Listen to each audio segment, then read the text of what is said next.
Cam followers are easy to overlook, but it's important to design in the right type in order to get optimum performance in your machine.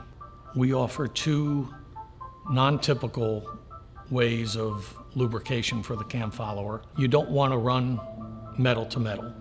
So by using something like C-Lube, it will allow you to constantly lubricate the bearing, both internally and externally, through a solid lube.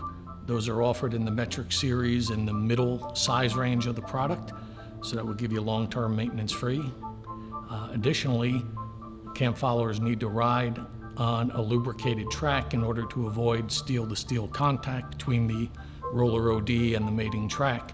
So we offer what we call a C-Lube unit or a CL unit, and this is the porous resin material that absorbs the base oil of the grease, and then that rides on the OD of the cam follower like a hood, and it provides oil on the OD of the bearing and puts it down on the track for long-term maintenance-free operation.